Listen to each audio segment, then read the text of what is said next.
Hello दोस्तों, मैं संजीव कुमार स्वागत करता हूं आपके अपने इस यूट्यूब चैनल अभिनंदन एकेडमी काला पीपल में।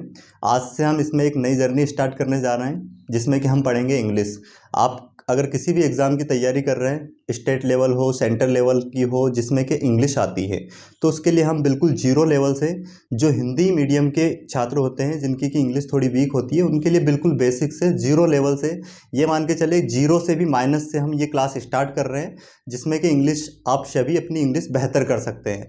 इसका फ़ायदा आपको कॉम्पिटिटिव एग्जाम में तो मिलना ही है, साथ में आप जो स्पोकन के लिए भी इसका फ़ायदा आपको मिलने वाला है। तो जो भी विद्यार्थी स्पोकन की भी अगर तैयारी करना चाह रहा है तो इसके साथ साथ में क्या करें, ग्रामर कंप्लीट करते चले, जैसे जैसे मैं बताता चल रहा हूँ, जैसे जैसे जो टॉपिक कंप्लीट करते चलेंगे वो साथ में करते चलें, ताकि आपकी स्पोकन भी बेहतर हो और साथ में आपकी जो ग्रामर है और जो कॉम्पिटिटिव एग्जाम में इंग्लिश आती है वो भी आपकी कंप्लीट हो।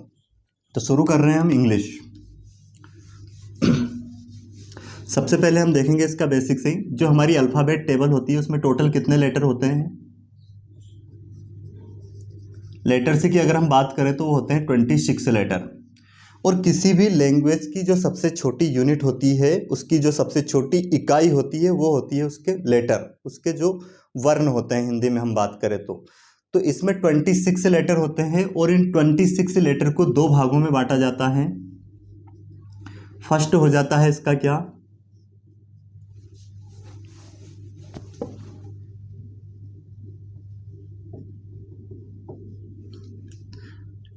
फाइव हो जाएंगे इसमें वोवेल,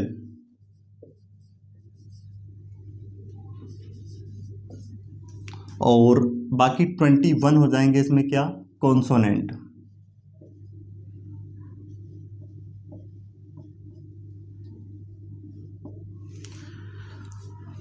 अब जो 5 वोवेल्स है वो होते हैं कौन कौन से, ए, ई, आई,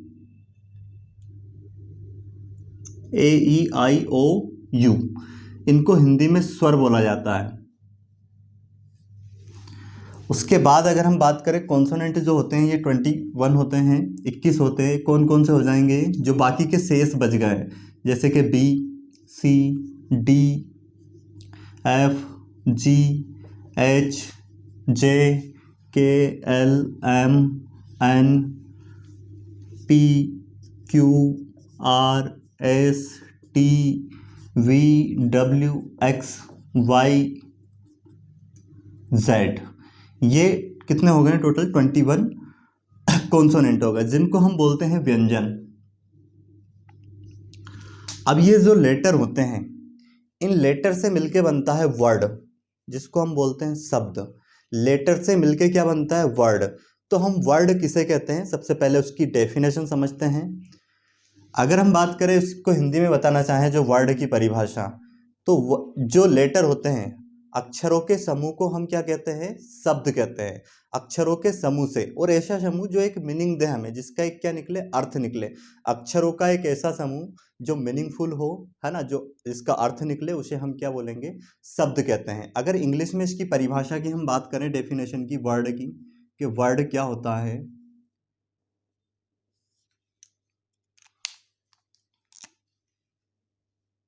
ए group of letter, a group of letters which gives complete sense,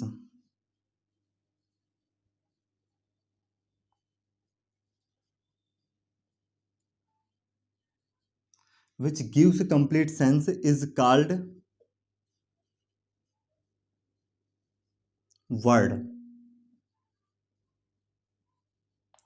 क्या हो जाएगा, वर्ड की जो परिभाषा है वो क्या हो जाएगी, a group of a letter, a group of letter which gives complete sense is called word. मतलब अक्षरों का एक ऐसा समूह जो हमें एक पूरा मीनिंग देता है, वो क्या कहलाता है, वर्ड कहलाता है। एग्जाम्पल, जैसे कि मून हो गया, जिसका एक कंप्लीट मीनिंग निकलेगा, शन, काउ। अगर हम इसको रीअरेंज ऐसे लिख दें, जैसे यहाँ पे लिख दिया एन, एस, यू। अब ये लेटर का अक्षरों का समूह तो है परंतु इसका कोई मीनिंग नहीं निकल रहा है, तो ये वर्ड नहीं होगा। अक्षरों का एक ऐसा समूह जिसका एक मीनिंग निकले, एक अर्थ निकले, उसे हम क्या कहते हैं? वर्ड। सबसे छोटी इकाई कौन सी हो गई? लेटर। लेटर से बड़ी कौन सी हो गई? वर्ड। अब वर्ड से मिलके बनेगा सेंटेंस।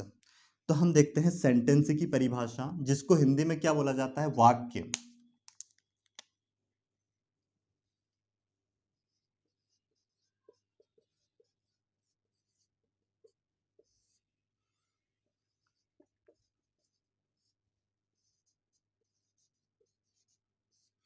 सेंटेंस की अगर हम परिभाषा की बात करें तो देखो इसी से उसकी परिभाषा बनाएंगे, ए ग्रुप ऑफ। अब ये ग्रुप काय का हो जाएगा? A group of word. ये वर्ड का ग्रुप रहेगा। A group of word which gives complete sense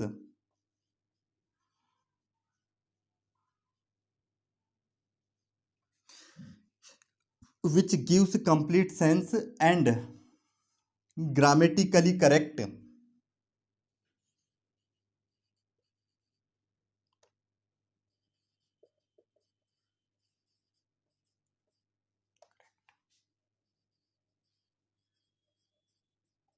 is called sentence। देखो सेंटेंस की परिभाषा क्या हो जाएगी? अब ये जो ग्रुप रहेगा काय का रहेगा? वर्ड का ग्रुप रहेगा। एक ग्रुप ऑफ वर्ड मतलब शब्दों का एक ऐसा समूह जो कि विच गिव्स कंप्लीट सेंस, जो कि हमें देता हो, एक कंप्लीट मीनिंग देता हो और कैसा हो? ग्रामेटिकली करेक्ट हो, इज कॉल्ड सेंटेंस। उसे हम क्या कहते हैं? सेंटेंस कहते हैं। एग्जाम्पल अगर हम देखें इसका तो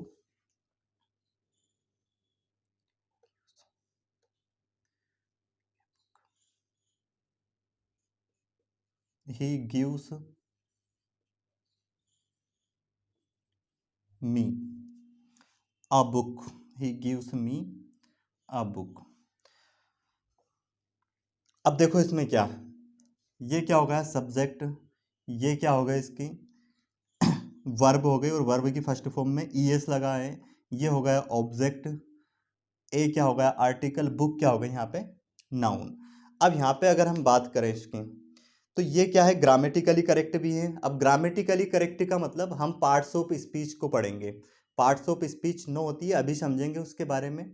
और सेंटेंस में ये जैसे यहाँ पे ही आया है तो यहाँ पे क्यों लिखा ही को, यहाँ पे मी क्यों लिखा है इसको हमने, ये पूरा ग्रामर के रूल्स होते हैं। तो सेंटेंस एक ग्रामेटिकली करेक्ट होना चाहिए, जो कि हम ग्रामर पढ़ेंगे। सबसे पहले ग्रामर को ही कंप्लीट करने वाले हैं। उसके बाद ग्राम और कैसा होना चाहिए? वो एक कंप्लीट सेंस देना चाहिए। जैसे कि यहाँ पे क्या निकलेगा? He gives me a book, मतलब उसने मुझे दी, क्या दी? एक बुक दी। ये क्या हो जाएगा? इसका मीनिंग हो जाएगा। तो ये क्या हो जाएगा? एक सेंटेंस हो जाएगा, एक वाक्य हो जाएगा। अब देखो काय से बना, ये भी एक शब्द है, ये भी एक शब्द है, ये सब एक एक शब्द है। ये वर्ड है और वर्ड का क्या होगा? समूह। वर्ड का जो समूह होता है वही क्या कहलाता है? एक सेंटेंस कहलाता है, परंतु वो एक मीनिंग निकलना चाहिए उसका। और क्या होना चाहिए? Grammatically correct. अब अगर हम इसमें गिव्स आगे लगा दे, ही बाद में लगा दे, तो फिर क्या हो जाएगा? वो ग्रामेटिकली इनकरेक्ट हो जाएगा, वो फिर सेंटेंस नहीं कहलाएगा। सेंटेंस कहलाने के लिए उसको क्या? एक मीनिंग निकलना चाहिए और ग्रामेटिकली करेक्ट होना चाहिए। तो उम्मीद है आपको ये समझ में आ गया होगा। अब बात करते हैं हम पार्ट्स ऑफ स्पीच की, कि एक्चुअल में पार्ट्स ऑफ स्पीच जो होती है वो क्या होती है। तो ये जो वर्ड हैं, जैसे अलग अलग वर्ड है, यहाँ पे ही लिखा, गिव्स लिखा, मी लिखा, ए लिखा, बुक, ये सब वर्ड है। ये जो वर्ड है इनको हम नो कैटेगरीज में बांटते हैं, है ना? नो कैटेगरीज की गई है इसकी। जो वर्ड होते हैं उन्हें हम क्या कहते हैं? Parts of speech.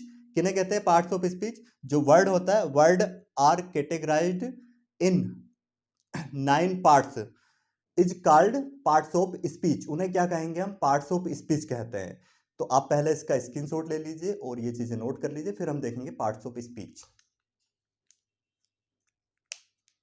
अब देखते हैं next.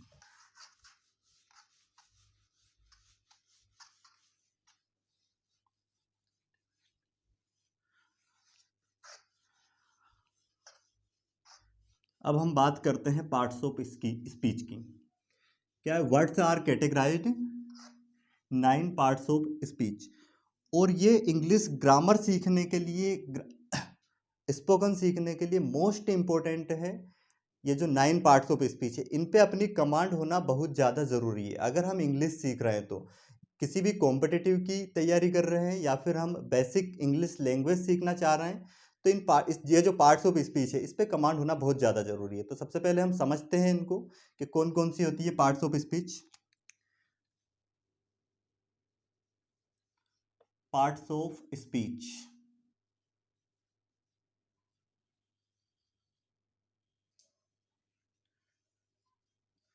There are 9 kinds of parts of speech. First हो जाएगी कौन सी, नाउन, जिसको हम क्या कहते हैं, संज्ञा। सेकंड हो जाएगी प्रोनाउन, जिसको हम बोलेंगे क्या, सर्वनाम, संज्ञा सर्वनाम। थर्ड हो जाएगी वर्ब या फिर एडजेक्टिव पढ़ेंगे पहले, जिसका हिंदी होता है विशेषण।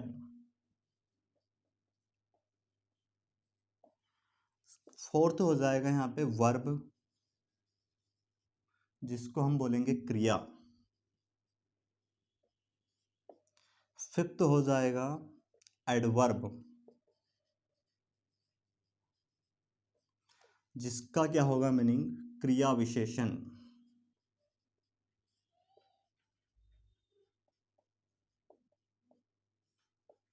इसके बाद हम बात करें सिक्स्थ की, तो ये हो जाएगी कंजक्शन या फिर प्रीपोजिशन पहले,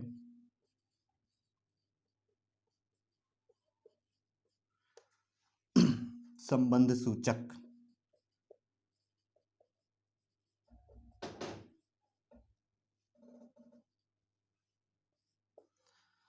सेवंथ हो जाएगी कंजक्शन,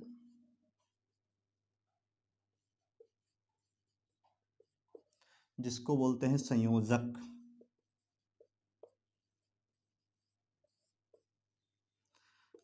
आठवीं हो जाएगी इंटरजेक्शन,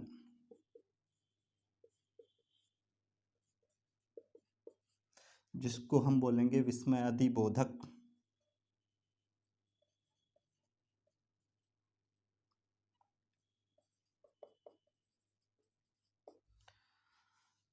नवी हो जाएगी डिटर्मिनर्स,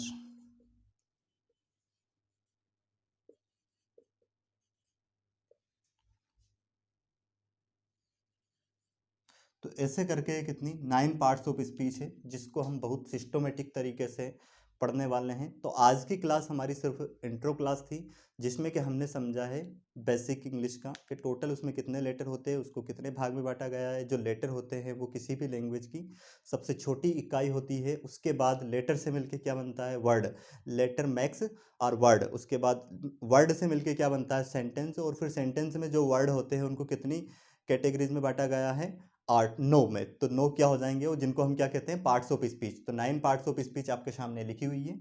तो आपका काम क्या रहेगा, कल तक इनको 9 पार्ट्स ऑफ स्पीच, इनके नाम को बढ़िया अच्छे से याद करें। बाकी हम कल से इसको सिस्टमेटिक, सबसे पहले नाउन स्टार्ट करेंगे और नाउन का पूरा बेसिक देखेंगे, फिर प्रोनाउन, ऐसे हम सिस्टमेटिक पूरा पढ़ेंगे। और जो टेंस वगैरह, ये 9 पार्ट्स ऑफ स्पीच पढ़ने के बाद आपको इंग्लिश का जो डिफिकल्ट जो अभी आपको लग रहे हैं, वो सारे टॉपिक बहुत आसान लगेंगे। जैसे टेंस पढ़ेंगे, active voice, passive voice, narration, और जो फिर इसमें वोकेबलरी का पार्ट है वो भी बहुत आसान लगेगा। पर पहले आपको ये सारी चीज़ों पे कमांड करना पड़ेगा। तो आज का आपका होमवर्क यही है कि आप सिस्टमेटिक तरीके से इसको पूरा जो भी बताया गया है उसको आप सीखें। कंप्लीट देखने के लिए धन्यवाद। वीडियो।